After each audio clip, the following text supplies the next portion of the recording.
सुरमणसिन्द वन्दितं बोधधायिकम् अमरं प्रणमामि वर्धमानं तीर्थं धम्मस्सकतारम्।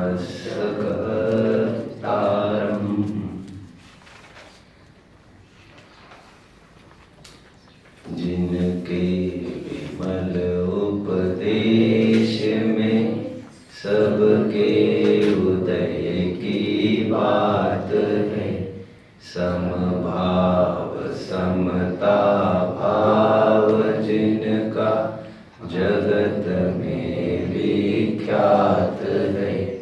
जिसने बताया जगत को प्रत्येक कण स्वाधीन है, करता न करता कोई है, अणु अणु स्वयं में लीन है। आत्म बने परमात्मा हो शांति सारे देश में, देश ना सर्वोदयी महावीर के संदेश में।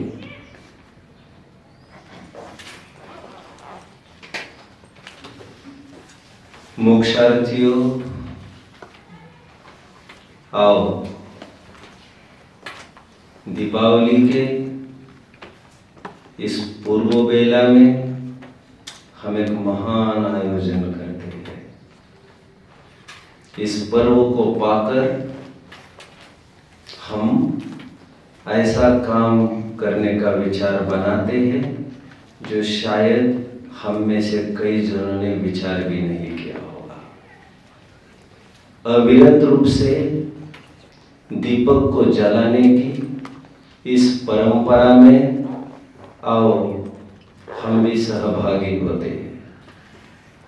एक दीपक हम भी जलाने की कोशिश करते हैं। अपो दीव भव।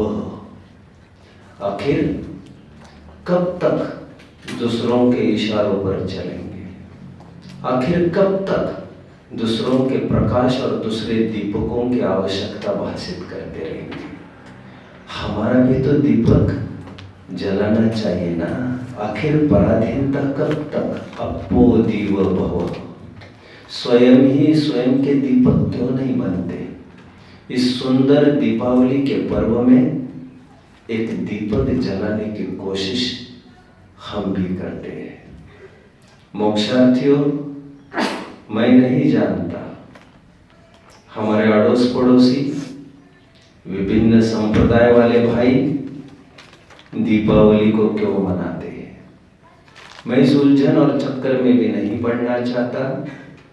वे दीपावली को पर्व के रूप में मनाते हैं या त्योहार के रूप में, राग द्वेष की वृद्धि के लिए मनाते हैं या उसके घटने के लिए। मानते होंगे बौद्ध भाई कि इस दिन सम्राट अशोक, प्रियदर्शी अशोक बौद्ध धर्म को आज अंगीकार किया था, परिवर्तित किया था उन्होंने अपना धर्म और बौद्ध धर्म में आ गए थे। करते होंगे बौद्ध लोग आज बुद्ध भगवान की, सिद्धार्थ गौतम की खूब आराधना श्रद्धा। करते होंगे हिंदू लोग आज रामचंद्र जी की विशेष भक्ति। मानते होंगे वे कि प्रभु रामचंद्र जी का आज राज तिलक हुआ था। कोई हिंदू भाई ऐसे भी मानते होंगे आज गिरिधर गोपाल ने गोवर्धन पर्वत को अपनी उंगली पर उठाकर कितने ही किसान भाइयों की रक्षा की थी। मानते होंगे लोग कोई कि आर्य समाज वाले दयानंद सरस्वती का आज निर्वाण हुआ है। कोई लोग ये भी कहते पाए जा रहे हैं कि आज ही के दिन विनोबा भावे का देह विलय समाधि हुआ। कुछ मांत्रिक तांत्रिक तो साल भर से इसी दिन की प्रतीक्षा में बैठे हैं। जानते होंगे ना आप लोग, 3.5 मुहूर्त बड़े शुभ माने गए हैं 12 महीनों में। उन 3.5 मुहूर्तों में सर्वोत्तम मुहूर्त माना गया है दीपावली का। इस दीपावली के दिन कुछ भी आयोजन किया जाए, काम प्रतिज्ञा किया जाए, वो सफलता की ओर ले जाते हैं, ऐसा मांत्रिक तांत्रिक मानते हैं। साल भर से इसी दिन की प्रतीक्षा करते हैं और फिर रात में जाकर मंत्र तंत्र की सिद्धि में, धनार्जन के लोभ में, पुत्र प्राप्ति की चाह में आजमाते रहते हैं अपने मंत्र तंत्र को। कोई कोई लोग जो दुर्गा माता से भी पूज्य काली माता को मानते हैं, स्पेशली बंगाली पीपल, वे आज के दिन खूब आराधना और उत्सव करते हैं। मैं नहीं जानता कौन कौन किस किस कारण से ये दीपावली मनाते हैं, बट ऊपर से देखने पर यह साफ समझ में आता है कि उन्होंने जो कारण दिए हैं दीपावली मनाने के, ये कुछ भी कारण युक्ति संगत प्रतीत नहीं होते। क्योंकि Deepawali, as the name says, दीप की कतारबद्ध दीप का प्रज्वलित होना, ऐसा तो उनके दर्शन में, संप्रदाय में तो कुछ भी नजर नहीं आता। राम ने रास तिलक किया, उससे क्या हो गया? उसमें दीपावली पने का क्या आया? क्योंकि दीप ही का पर्व नहीं है, ये दीप की आवली का पर्व है। मैंने काफी चर्चा क्षमावाणी के दिन की थी और मैंने ये कहा था ये निरंतर प्रोसेस चलता रहता है क्षमा का, कोई 1-2 दिन का नहीं है। इसलिए क्षमावाणी पर्व को क्षमावली भी कहा जाता है। आवली मतलब रेंज। आप कहते हैं ना, जैसे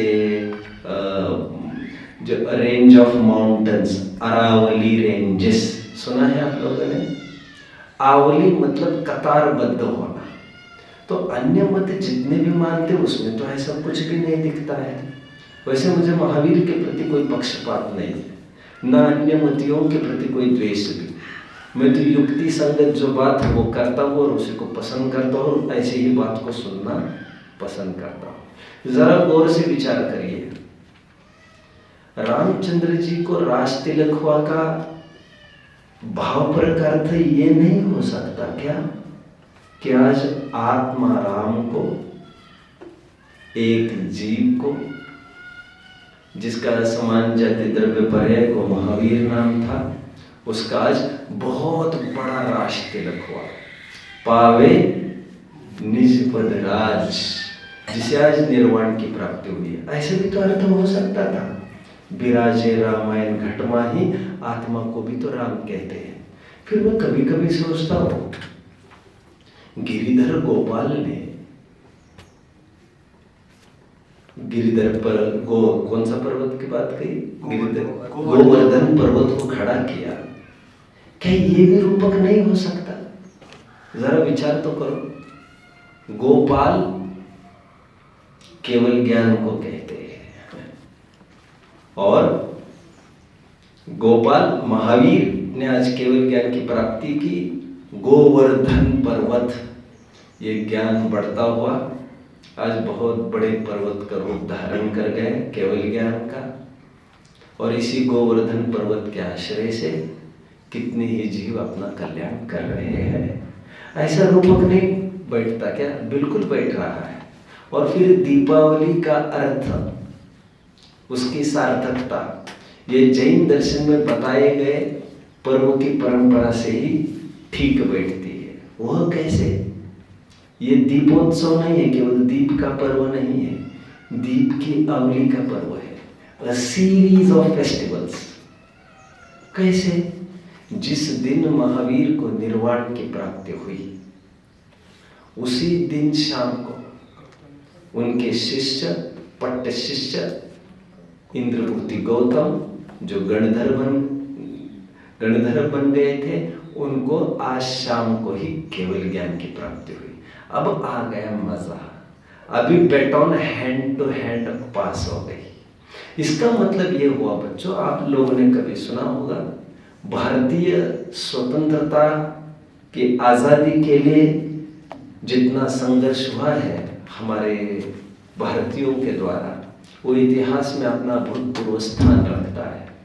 एक घटना आप लोगों ने जरूर सुनी होगी, झंडा लेकर एक भारतीय आगे आया और तिरंगे झंडे से बड़ी चीड़ थी अंग्रेजों को, और खूब भीड़ को आता देखकर उन्होंने चेतावनी दी, शूट किया उसे। जैसे शूट किया, आप जानते होंगे वो तिरंगा गिरने नहीं पाया, फिर दूसरे जन ने थाम लिया, उसे शूट किया।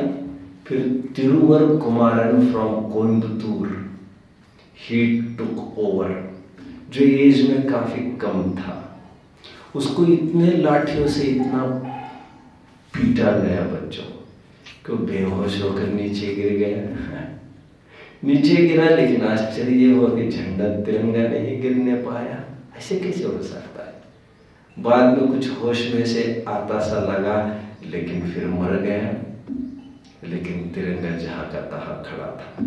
ये वही परंपरा है जो मैं कहता हूं, जहां पर बीज बीज बनकर ही नहीं रहता, यही बीज कभी पेड़ का रूप धारण करता है, ये पेड़ असंख्य बीज को जन्म देता है, ये असंख्य बीज में से एक एक बीज एक एक पेड़ को पैदा करता है, फिर एक एक पेड़ असंख्य बीजों को पैदा करता है।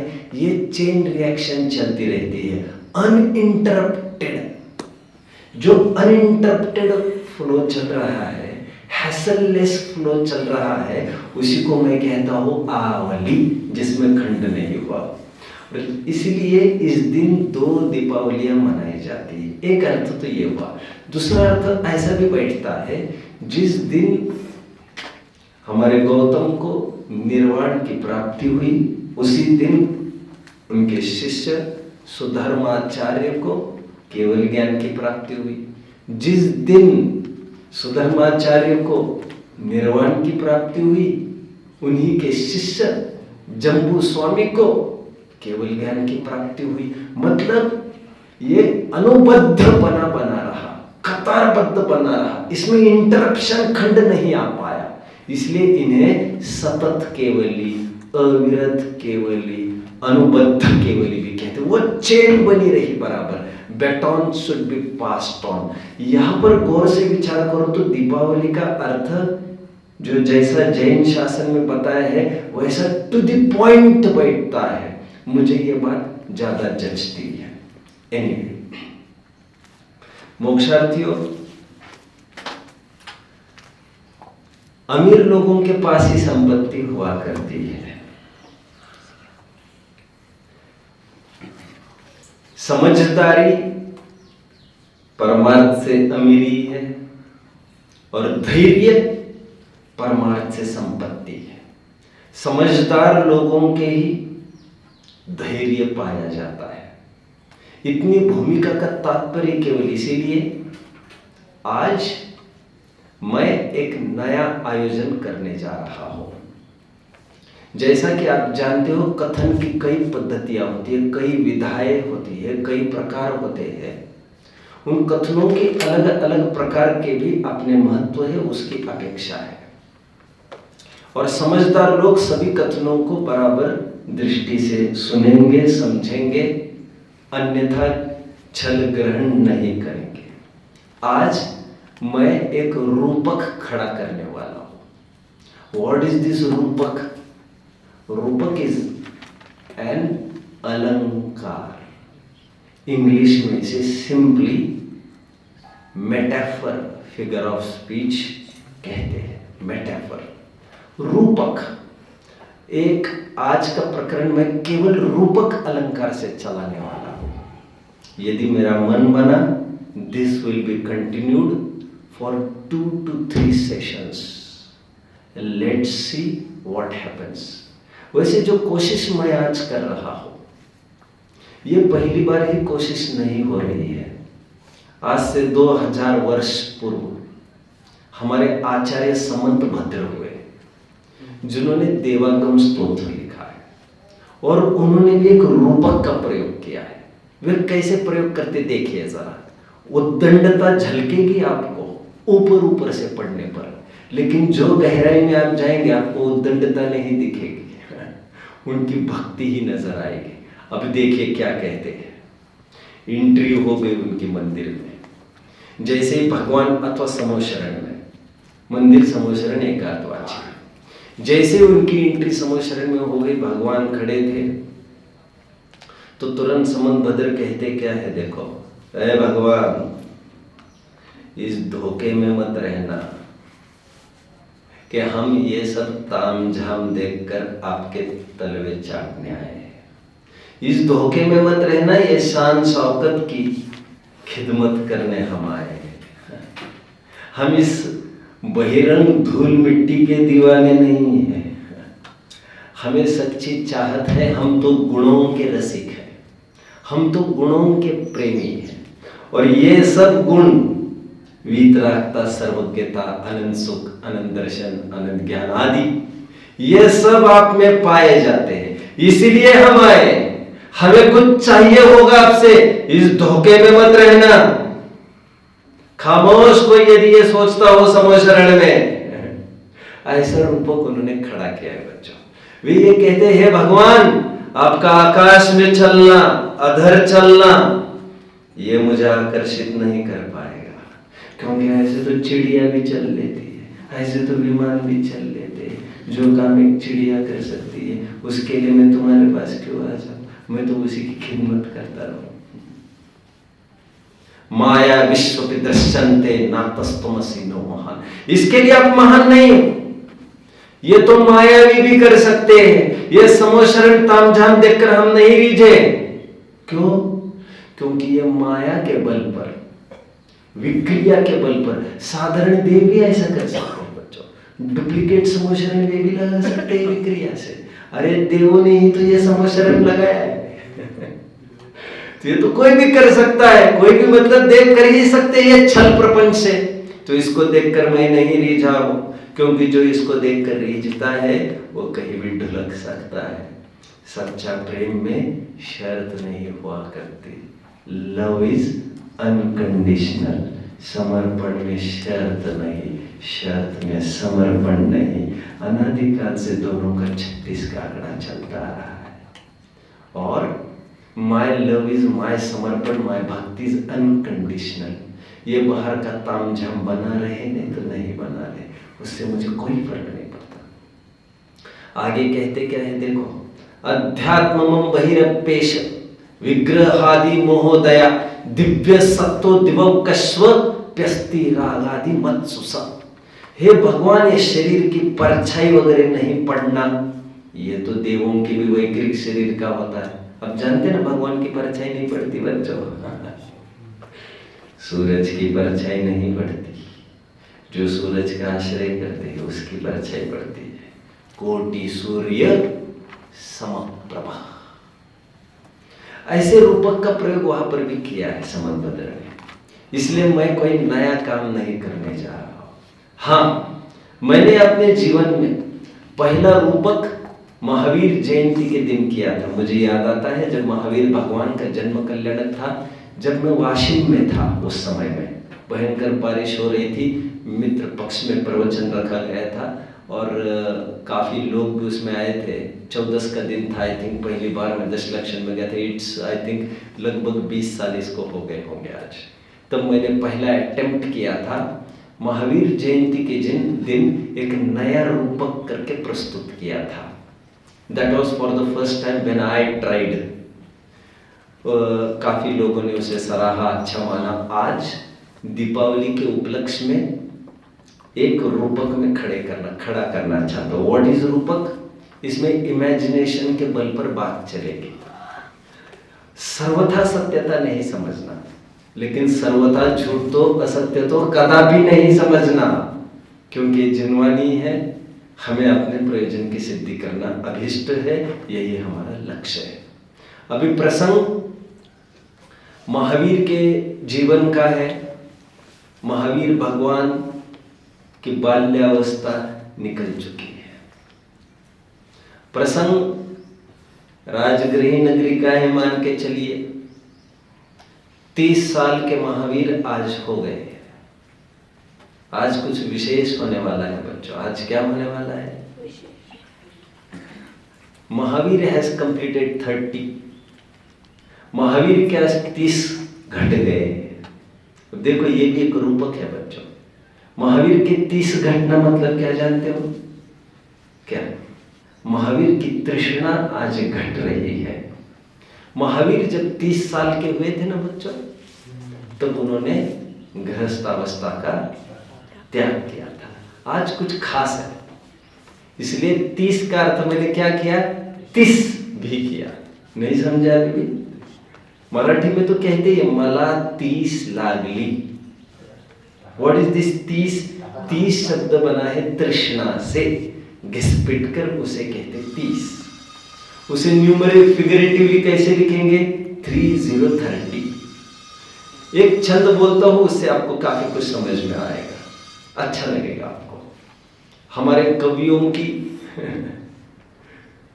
बुद्धिमत्ता देखो, चातुर्य देखो। जे लागे 10-20 से ते 16-50, 16-62 कीजिए छाड़ी 4 को वास। फिर से जो लागे 10-20 से 13-50। पहले गलत बोला। जो लागे 10-20 से 13-50, 16-62 कीजिए छाड़ी 4 को वास। माता चकरा रहा होगा।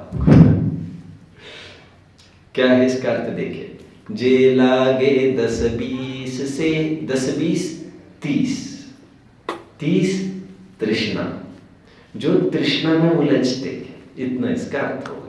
जो लागे 10-20 से 13-50, 13-50 63। 63 वे पागल लोग, मूर्ख लोग। जो लागे 10-20 से 13-50, 16-62 कीजिए 16-62 78। 8 कर्मों का हत खत्म कर दो। वे ही 8 कर्मों का अभाव करते हैं।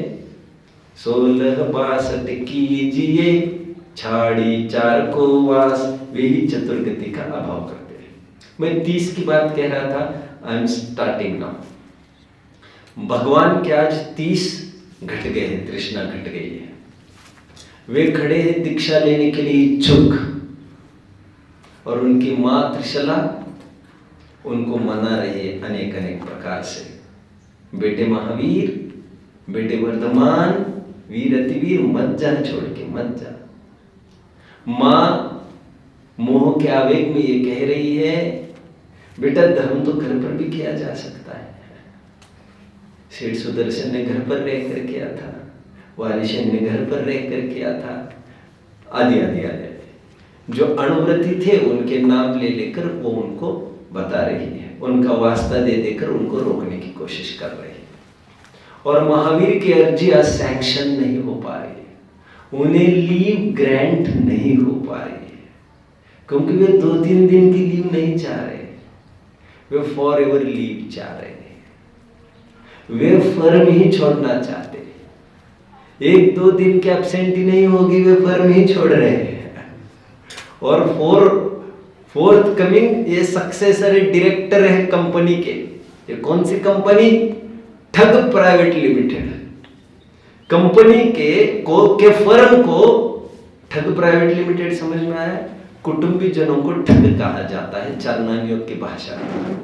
ये सब छोड़ के जा रहे हैं वन जंगल में, और उनकी मां उनको सतत आग्रह करके रोकने की कोशिश कर रही है।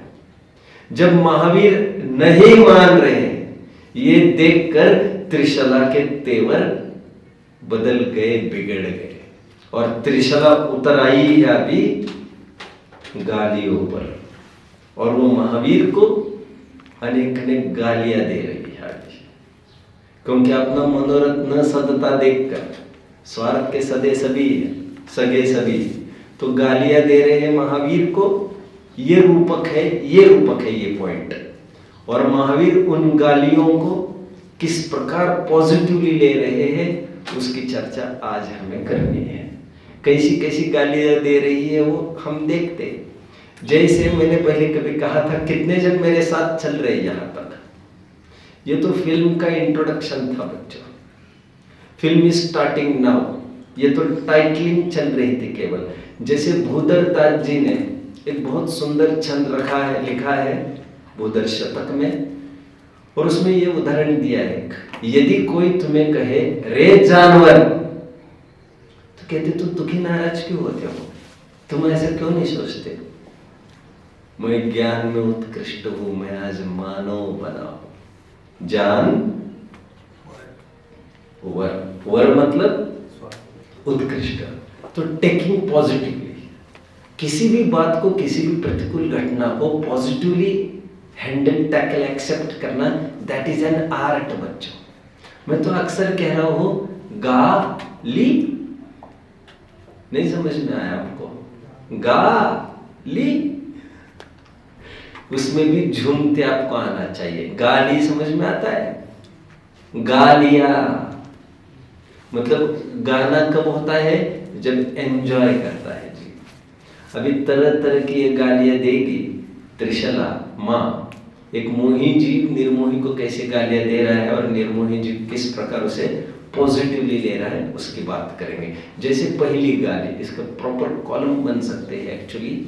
अब बाद में भी इसे फिर से सुन लेना, क्योंकि अभी तक काफ़ी इसकी अभी तक के ही कम से कम 3-4 पेजेस नोट्स होना चाहिए, तो आप इसको फिर से सुन लेना। इसमें छुटकारा तो नहीं होगा बच्चों, कभी भी नहीं, नेवर। पहली गाली, अब इसमें भी एक प्रॉपर कॉलम वाइज बन सकता है कि अदरवाइज गाली को अंडरलाइन करेंगे और उसका जो भाव मैं आगे बताऊंगा, क्या रहस्य छिपा इसका, वो आगे लिखते जाएंगे। और काफ़ी गालियाँ हैं, मैं आजमा लूंगा कितनी, क्या कितने सेशन चलने मुझे भी पता नहीं। माँ पहली ये कह रही, अरे जा आए दूध के धुले, निकल जा, और सुन, लोग भी तुम्हारा तमाशा ही देखने वाले हैं। बहती गंगा में ही हाथ धोने वाले हैं सभी। मां ये कह रहे उसको। इसका आशय क्या है बच्चों? आशय ये है, मैंने तीर्थंकर भगवान पाठ में भी कहा होगा, मैंने देव दर्शन पाठ में भी कहा होगा, भगवान वास्तव में दूध के धुले होते हैं। आप जानते होंगे, वैसे आपने थोड़ा बहुत भौगोलिक रचना पढ़ी होगी हमारी, तो मध्य लोक कंस्टिट्यूट्स असंख्यात द्वीप एंड असंख्यात समुद्र। हमारा मध्य लोक असंख्यात द्वीप और असंख्यात समुद्र वाला है। उन असंख्यात समुद्रों में, मैं अभी स्पेसिफिकली समुद्रों की बात करता हूँ बच्चों, वे समस्त असंख्यात समुद्र गन्ने के रस के स्वाद वाले हैं। केवल 4 समुद्र ऐसे हैं जो इक्ष्ु रस के स्वाद वाले नहीं है। वे कौन कौन से हैं? जैसा पहला समुद्र है लवण समुद्र, वह खारा है, इंटेस्ट। एक चौथा समुद्र है बच्चों, क्षीर समुद्र, क्षीर सागर।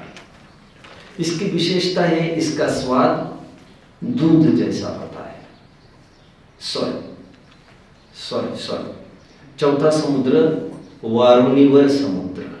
कौन सा समुद्र कहा? वारुणीवर। What is Varuni? शराब। चौथे समुद्र का स्वाद, उसके पानी का स्वाद शराबवत होता है। 5वां समुद्र है क्षीर सागर। यहाँ के जल का स्वाद होता है दूध समान। 6वां सागर है, 6वां समुद्र है घृतवर समुद्र। घृतवर समुद्र का जल का स्वाद घी समान होता है। बस इन खारापन, शराब, ये दूध और घी, इन 4 स्वादों को छोड़ो तो बाकी सभी समुद्र वाले हैं। तो आपको पता होना चाहिए जब महावीर का जन्माभिषेक होता है वो होता ही अभिषेक क्षीर समुद्र के जल से। तो वो त्रिशला माता ये कह रही है, अरे जा बड़े आए दूध के धुले, मतलब प्योर। लोक में दूध के धुले किसे कहते हैं? प्योर। और ये प्योर होने वाले हैं। अब भी उपचार चल रहा है इन पर, और लोग सभी जन तमाशा देखेंगे तुम्हारा, क्योंकि जब ये अभिषेक होता रहता है सभी देवगण, आकाश भर जाता है पूरा, और सभी जन इस नजारे का आनंद लेते हैं। आगे क्या कह रहे? सभी जन बहती गंगा में हाथ धोने वाले। आप जानते होंगे क्षीर समुद्र से लेकर, मैंने पहले कहा भी होगा शायद आपको, क्षीर समुद्र से लेकर मान के चलो सुमेरु पर्वत तक। तो सुमेरु पर्वत तक कतारबद्ध रूप से 1008 देव खड़े होते हैं। वहां से एक लोटा लिया किसी ने, he passes on to the other, और वो लोटा पास करते करते वो कलश पास करते करते वो ऊपर तक चला जाता है। देव पूरे वहां से लेकर ऊपर, जैसे पांडुकशिला तक बराबर, सही है ना पंडित जी? पांडुकशिला तक बराबर ऊपर रहते हैं, जहां पर बच्चों का अभिषेक, बालक तीर्थंकर का अभिषेक होना है। तो कितने हैं ये संख्या में? 1008 देव। और कितने कलशों से अभिषेक होता है उनका? 1008 कलशों से। और ये 1008 कलश ही होते, और इनका प्रक्षालन अभिषेक होने के बाद स्थिति कुछ ऐसी बनती है बच्चों, पूरा सुमेरु पर्वत गीला हो जाता है। वैसे सुमेरु पर्वत तो कितने योजन बड़ा है। अबे कोई ये कल्पना करे, अरे यार इतने से पानी से पूरा पर्वत कहां से गीला हो जाएगा? लेकिन यह कोई अतिशय विशेष है कि पूरा पर्वत, सुमेरु पर्वत गीला हो जाता है। और बहती गंगा में हाथ धोने का तात्पर्य जो मैंने देव दर्शन पाठ में भी आपको थोड़ा बताया था बच्चों। मैंने ये बोला था आपको, गंधोदक का अर्थ आपको याद आ रहा होगा, जिसमें मैंने ये कहा था उसे गंधोदक इसलिए कहते हैं क्योंकि जन्म संबंधी भगवान के एक अतिशय है सुगंधित शरीर, और उससे छूकर आया हुआ जल वो पवित्र माना जाता है। जैसे आप लोगों ने सुना होगा कोई स्किन की डिसीज हुई हो किसी को, तो उसे साउथ में लेके जाया जाता है। मलयागिरी के जंगल है जहाँ पर, ऐसे चंदन के जंगल है जहाँ पर, वहां पर ले जाकर बिठाया जाता है। तो क्या होता है, जो हवा के झोंके चंदन के वृक्ष को छूकर उसको छूते हैं, सुनते हैं, उसका रोग ठीक हो जाता है। विशल्या में भी ऐसी रिद्धि थी ना, एटसेट्रा एटसेट्रा, जो भी है। मुझे अभी ये कहना है बच्चों कि बहती गंगा में हाथ धो लेंगे लोग का तात्पर्य है, 2 अर्थ बनेंगे इसमें।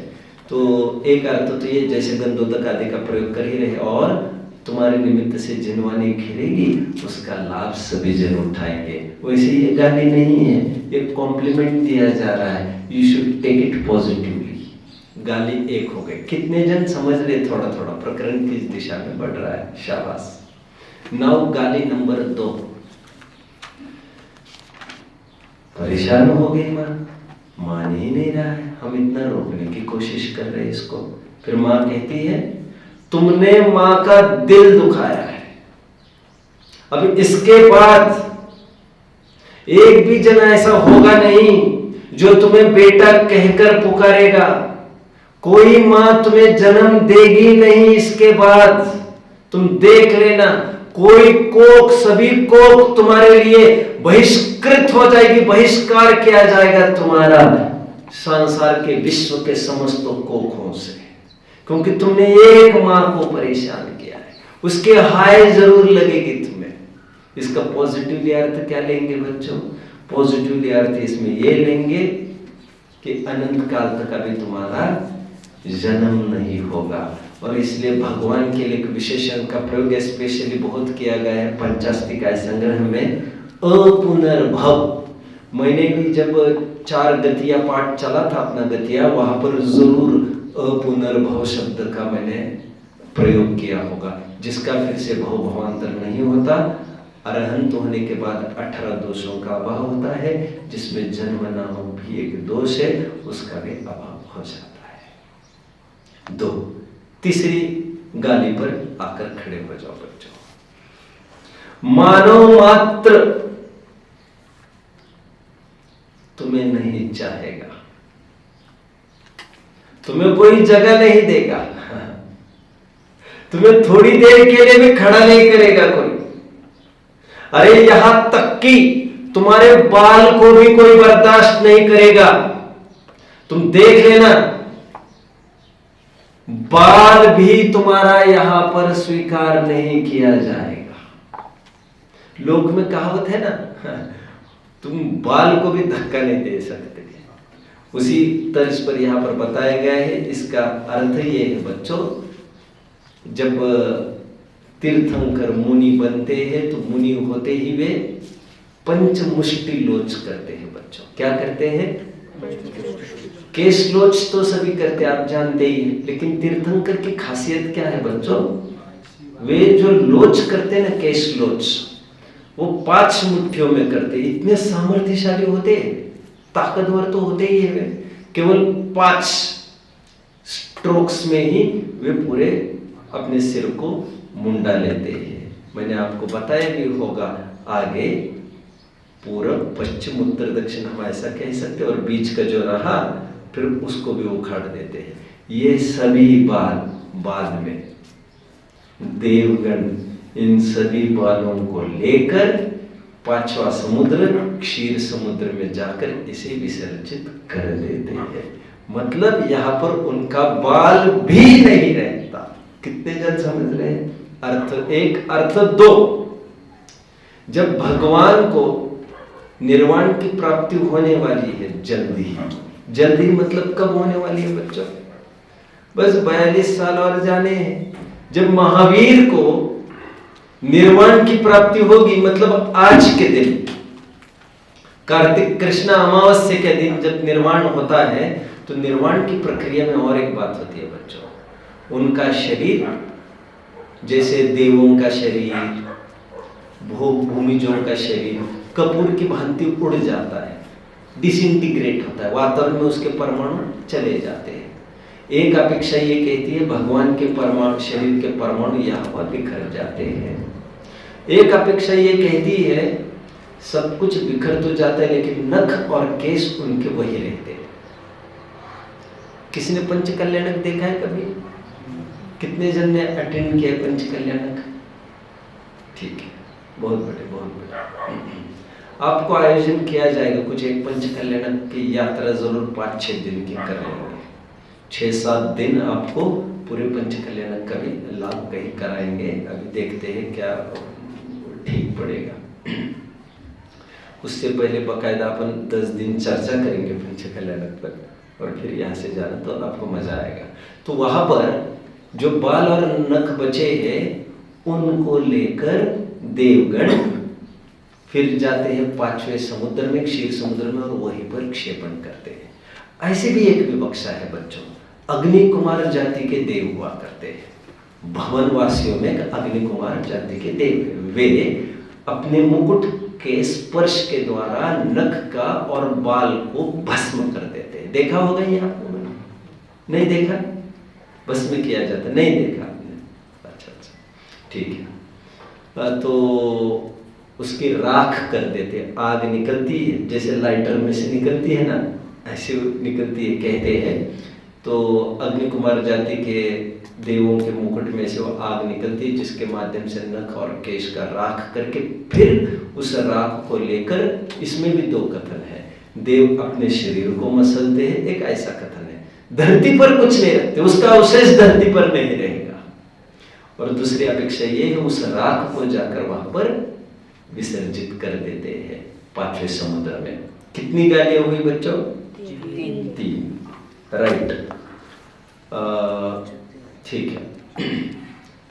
और ऐसी भी एक विवक्षा है कि देवगण माया से कृत्रिम शरीर बना लेते, वो शरीर तो विसर्जित हो जाता है, उनका खत्म चला जाता है, डिसइंटीग्रेट होकर कपूर की भांति उठ जाते हैं। वे अपने कुतूहल के पीछे कृत्रिम शरीर बनाते, उसको जलाकर ऐसा करते हैं। ऐसा भी एक कथन है। जितने कथन which I have come across in my life, पढ़ने में यहाँ वहाँ, उन सबको मैं सामने रख रहा हूँ। कौन से बिंदु की ओर बढ़ना है बच्चों? अभी चौथे बिंदु की ओर बढ़ेंगे। हाँ, घर से जाते हो तो जाओ, जंगल में भटकते फिरना। फिर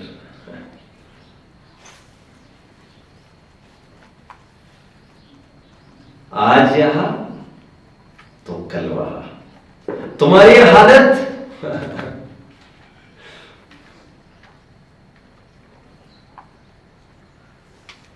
उस घुमक्कड़ जैसी हो जाएगी। बंजारे जानते हैं बंजारे बच्चों? आज यहां कल वहां। आज आप उनका कोई स्थायी घर बंजारों का हुआ नहीं करता, ठीक है। और बंजारे क्या करते हैं? उनके पास बहुत संपत्ति भी नहीं रख सकते वे। जितनी संपत्ति होती, पहले दिन जाते टेंट लगाना है, उसके पहले जाते ही पहले जमीन गाड़कर अपना धन संपत्ति रख देते वहां पर। बंजारे देखे होंगे ना आप लोगों ने, जो गांव के बाहर अपना अपना पड़ाव डाल देते हैं। भगवान ने पहले ही सभी विषय भोगों का त्याग किया है, ये इसका रूपक है। एनीवे, मां क्या कह रही है? जाओ जंगल में भटकते रहना, आज यहां तो कल वहां। बच्चों, आपको पता होना चाहिए, हमारे मुनिवरों को साहित्यिकों ने, राहुल सांकृत्यायन नाम का एक साहित्यिक हुआ है, बौद्ध साहित्यिक, उन्होंने महावीर को घुमक्कड़ की उपमा दी है। कौन सी? एक पाठ भी है घुमक्कड़ पर। मुक्ति दीदी को पाठ था स्कूल में, आई थिंक, घुमक्कड़। और उसमें जैन मुनियों को घुमक्कड़ बताया गया है। घुमक्कड़ जानते हो किसी को कहते हैं? यार तुम्हारा तो पैर को कोई बेस ही नहीं है, तुम अभी यहाँ फिर वहां घूमते रहते हो यार। एक वे लोग भी है जो निरंतर घूम रहे हैं संसार में, और ये मुनिवर है जो फिजिकली निरंतर घूम रहे हैं, लेकिन वे अचल पद की प्राप्ति करने के लिए बहता पानी और रमता जोगी हमेशा शुद्ध रहता है, और रोलिंग स्टोन के अंदर नो मॉस, जो निरंतर भ्रमणशील है, उस पर कभी भी काई नहीं चढ़ सकती। जो यूज में आयन है, जो तलवार प्रयोग में आती है, उस पर जंग नहीं चढ़ सकती। इसलिए किसी के राग की जंग मुनिराज पर नहीं चढ़ सकती। एक दिन 5 दिन, जगन्य सिद्धे एक दिन रहते हैं और उत्कृष्ट रूप से 5 दिन एक जगह रहते हैं। ये भी निरंतर विचरण करते हैं। ये चौथी गाली दी। मैं तो कभी कभी मजाक में कहता हूँ, आज पहली बार कह रहा हूँ मंच से, कोई तुम्हें मैड कहेगा तो कोई तुम्हें नोमैड कहेगा। नहीं समझा? कोई तुम्हें nomad, what is nomad? Nomadic tribe सुना है? इसी बंजारे को इंग्लिश में कहते हैं नोमैड। क्या कहते हैं बच्चों? नोमैड। नोमैडिक ट्राइब होती है। सुनिए, आप लोगों ने फॉर्म भरे होंगे कभी, कंसेशन के, एजुकेशन वगैरह के भरे होंगे, जिसमें कैटेगरी एक लिखा रहता है, open category, scheduled tribe, OBC रहता है। उसमें एनटी होते हैं, एनटी, एससी और एनटी, क्या? एसटी और NT, scheduled tribe and nomadic tribe. मुझे ज्यादा पता नहीं है, जितना मुझे पता है मैं उतने से काम निकाल रहा हूँ। Okay, what is nomadic tribe? उनको लिखना होता है नोमैडिक ट्राइब मतलब जो ऐसी जाति प्रजाति के हैं जो भटकी जमात कहते हैं। उसको क्या कहते हैं? होगा ना वर्ड मराठी में? नोमैडिक ट्राइब को कहते हैं भटकी जमात, जो भटकते ही भटकते उनका स्थायी घर नहीं हुआ करता। तो मैं कभी कभी कहता हूँ, हमारे मुनिराज भी कोई कोई मुनिराज को नोमैड भी कह सकता है और मैड भी कह सकता है। कुछ समझे नहीं? मैड भी कहते ही उनका, ये क्या है सब ऐश्वर्य छोड़कर, ये कहाँ घूम रहे यार, सब इतने अनुकूलताओं को छोड़कर, इतनी पत्नियों को छोड़कर, इतना खान पान सब कुछ छोड़कर कहाँ घूम रहे हैं। ये कितने पॉइंट्स हो गए बच्चों? 4। 5वें पॉइंट की तरफ आइए। ठीक है, अकेले रहोगे तुम, अकेले, और देखना कोई साथ नहीं आएगा तुम्हारे, कोई तुम्हारी संग बर्दाश्त नहीं करेगा। लोग में कहते हैं ना कि कोई साथी संगति होने पर थोड़ा सा लाभ होता है, कहते हैं ना man is a social animal, और तुम असामाजिक के रूप में करार दिए जाओगे, अलौकिक के रूप में करार दिए जाओगे, सब अटपटी क्रियाएं हैं तुम्हारी।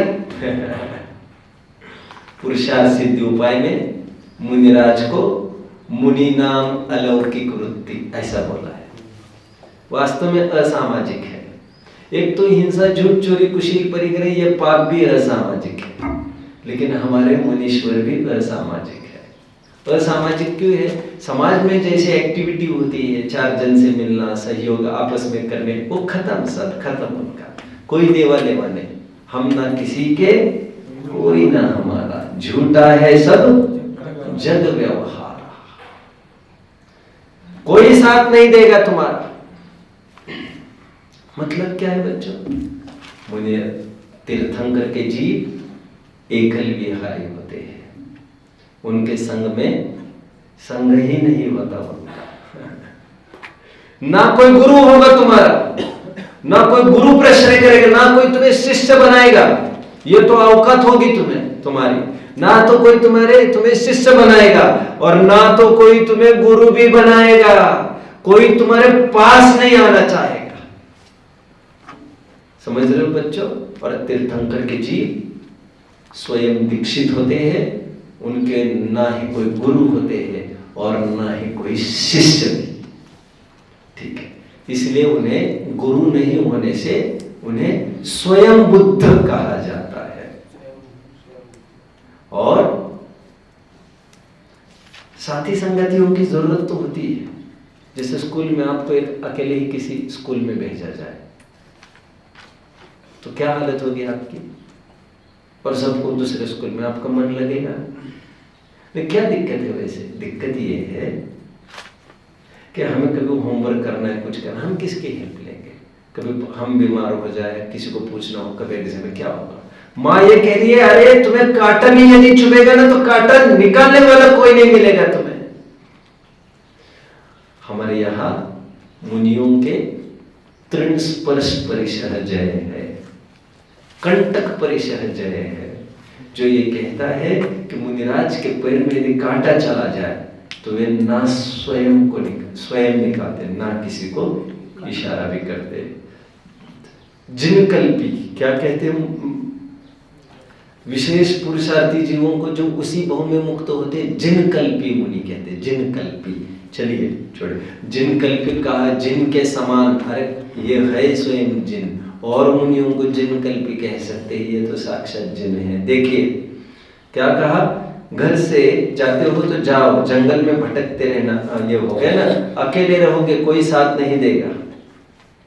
ठीक है, ना कोई गुरु मिलेंगे ना कोई शिष्य, और सुन, ढकने के लिए कोई मृगछाला भी नहीं मिलने वाली है तुम्हें। जा, बेसहारा रहोगे, बेघर, ना घर के रहोगे और ना ही घाट के, ये तुम्हारी हालत होगी। और मुनिराज को ना घर चाहिए ना घाट चाहिए, घाट चाहिए उनको, क्योंकि घाट विशेष से भी उनको कोई लगाव नहीं है। अरे दिगंबर हो गए यार, पूरी सृष्टि ही उनका सब कुछ हो गया है। इन छोटी मोटी संपत्ति को लेकर क्या करेंगे? रामचंद्र जी को जब वनवास की आज्ञा सुनाई गई तो रामचंद्र जी को किसी ने बरगलाने की कोशिश की और ये कहा, यार तुम्हें कहाँ ये वनवास में भेज रहे हैं? तो उन्होंने पलट कर कहा था, नहीं, मेरे पिता दशरथ ने मुझे अयोध्या की संपत्ति मात्र में संतुष्ट होता न जानकर मुझे असीम संपत्ति का मालिक बनाया। ठीक है, कितने पॉइंट हो गए बच्चों? 5। छठा पॉइंट, और सुन, शरण जो अपराधी को दे, अरे अपराधी वह भगवान।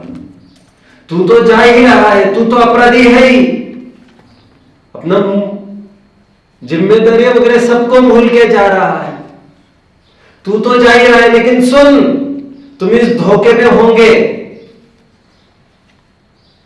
कि रोटी की व्यवस्था हो जाएगी और कुछ नहीं चाहिए, फूड क्लोथिंग शेल्टर तो छोड़ ही रहे हो, लेकिन भोजन की तो जरूरत होगी। तुम समझते होंगे कोई देगा, सुन, कोई तुम्हें एक टुकड़ा, एक दाना भी नहीं देगा, और यदि कोई देगा, शरण जो अपराधी को दे, तो उसको भी संसार में बख्शा नहीं जाएगा, उसको भी नहीं रखा जाएगा, यहां पर उसका भी बहिष्कार होगा, धरती से उसको भी हटा दिया जाएगा। जो जो तुम्हें सहयोग करेगा वो यहां पर नहीं रह सकेगा। फिर देखते हैं तुम्हें कौन सहयोग करता है यहां पर। और आप जानते हैं बच्चों, जो जो मुनिराज को, स्पेशली तीर्थंकर मुनि को जो सबसे पहला आहार देता है, वो वहां पर नहीं रहता, फिर उसी भाव में मुक्त हो जाता है बच्चों। जैसे राजा श्रीमान उसी भाव में मुक्त हो जाते हैं। इसलिए मैं कहता हूं, चंदन वाला ने आहार कहा दिया तो प्रेरणा की थी, और चंदन वाला का भी क्या है, 2-3 भाव में बोल साफ यहां से, क्योंकि तुमने शरण दी ना उनको, नहीं चलेगा। ऐसे लोग में होते हैं ना, कोई अपराधी को पनाह दे तो उसको भी अपराधी माना जाता है। ये जो भी तुम्हें भोजन देगा वो भी संसार में नहीं रहेगा, उसके भी संसार का सत्यानाश हो जाएगा। ठीक है,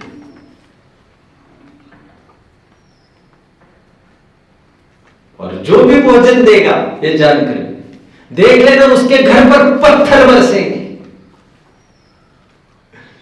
बच्चों, तीर्थंकर मुनि के आहार दाताओं के यहाँ रत्न वृष्टि हुआ करती है। रत्न भी एक प्रकार का पत्थर ही है।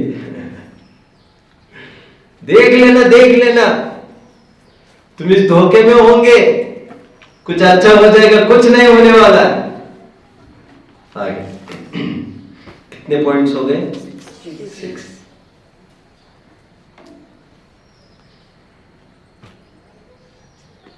हाँ, तुम बाहर जा तो रहे हो, लेकिन लोग तुम्हें लूट लेंगे, देख लेना, लूट लेंगे। अरे तुम्हारी संपत्ति को लूट कर वे तुम्हारे समान धनिक हो जाएंगे। तुम्हारे समान नहीं कहना चाहिए वैसे, ये तो अर्थ में करना चाहिए, धनिक वे बन जाएंगे और तुम देखते रह जाओगे। ये करना चाहिए रूप गाली के रूप में। समझ में आ रहा है? तुमसे सभी जन धन छीन कर तुम देखते रह जाओगे और वे धनवान होते रहेंगे।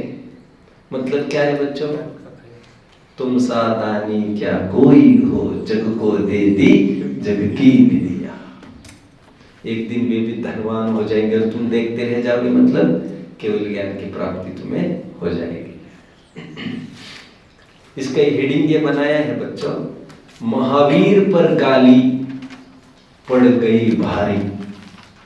हेडिंग क्या बना है? महावीर पर गाली पड़ गई भारी।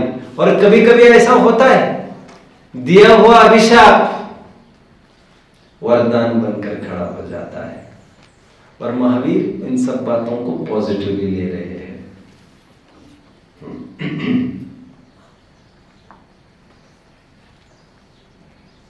आगे, चुप क्या बैठे हो? कुछ बोलते क्यों नहीं? कुछ तो बोलो। अच्छा नहीं बोलना है, ठीक है। अभिशाप देती हूं। मैं कहती हूं तुम इसके बाद कभी भी बोल नहीं सकोगे। अभी ऐसे ही रहोगे तुम। और आप जानते हो बच्चों, मुनिराज दीक्षा लेती तीर्थंकर मुनि, तीर्थंकर के जी मुनि दीक्षा लेते ही मौन हो जाते, किसी को कभी भी उपदेश नहीं देते। और सुन, थोड़ी बोलने की भी बहुत कोशिश करोगे ना तो भौरे की बात इतना ही कर पाओगे। मुनि अवस्था में तो कोई कुछ बोलते ही नहीं है, और बाद में तीर्थंकर पद की प्राप्ति के बाद उनके निरंतर निरक्षरी ओंकार दिव्य ध्वनि गिरती रहती है। ओम ओम ओम, उसे भौरे की भांति मैं कह रहा हूं। कितने हो गए पॉइंट्स बच्चों? 8। कितने हो गए पॉइंट? 8। कौन नोट कर रहा है बराबर? सब हाथ ऊपर करो जरा। मुझे नहीं लग रहा आप नोट कर रहे बराबर, आप थोड़े डाइवर्ट भी हो रहे हो। ठीक है, नहीं हो गए, हो तो गए होंगे, मुझे तो कम से कम 8 लग रहे, और भी एक आध ज्यादा भी होगा तो कोई आश्चर्य नहीं है। ठीक है, 8 कह लो, ठीक है, 8 9 जितने भी हुए हो, ठीक है। जिस धरती पर तुमने जन्म लिया है वो धरती फिर तुम्हें कभी भी शरण नहीं देगी। इसका क्या मतलब है बच्चों? इसका मतलब ये है, मुनि अवस्था की भी प्राप्ति उन्हें होती है, वे 4 अंगुल ऊपर उठे जाते हैं, काफी सारी विद्या हो जाती है एक्चुअली उनको, उसमें 4 रिद्धि आदि काफी सारी रिद्धियों के धनी भी है वे, बस चले नीचे आ जाते हैं, वैसा नहीं है कुछ, लेकिन रिद्धियां हो जाती, ये मुझे कहना है। और समोशरण लगने के बाद तो वैसे धरती का प्रयोग उनको नहीं करना है। वे 30 साल तक तो महावीर अधर अधर में ही समोशरण लगेगा। हाँ, नहीं चाहिए कुछ तुम्हारा, जाओ। माँ क्या कह रही है? धरती शरण नहीं देगी। अरे हम ही शरण नहीं देंगे धरती को। महावीर यदि बोलते तो क्या बोलते? धरती वाले लोग ही यहाँ पर आ जाएंगे। तो समोशरण आदि की रचना भी उनको, सिंहासन वगैरह जो भी होता है, ये सब अधर में ही उनका होता है। वह समोशरण में सिंहासन पर गगन मध्य शोभित होता, रत्न त्रय के भूषण पहने अपनी प्रभुता प्रगटाता, पर नहीं यहाँ भी इति श्री भोगों को तज स्थिर होता, और एक समय में सिद्ध हुआ लोकाग्र जाए अविचल होता। और एक अंतिम पॉइंट आज का, कितने पॉइंट्स हो गए बच्चों? तुमने इस 3 लोक के सर्वोत्तम शरीर का अपमान किया है। अब जानते हो ना बच्चों, तीर्थंकरों का शरीर होता है वो सर्वोत्तम माना गया है। क्या है? ये शांत राग, शायद 26वां होगा, ये देख लेना चाहिए कौन से नंबर का है। भक्तामृत स्तोत्र में बहुत सुंदर छंद आया है बच्चों, जो ये कहता है कि हे भगवान, विश्व के जितने भी सुंदर सुंदर परमाणु थे वे सब खाली हो गए, कुछ भी नहीं रहा। कहाँ चले गए? आपके शरीर के कंस्ट्रक्शन में सब जुट गए हैं। सबसे सुंदर परमाणु विश्व के भगवान के शरीर रूप हो गए हैं, और इतने ऐसे सुंदर शरीर का तुमने अपमान किया है, फिर से तुम इस लायक रहे नहीं हो कि फिर से तुम्हें शरीर मिले। तुम्हें कभी भी अभी शरीर नहीं मिलेगा। ये कौन सी नंबर की थी? 10। फिर बच्चे की चर्चा फिर करेंगे। ओम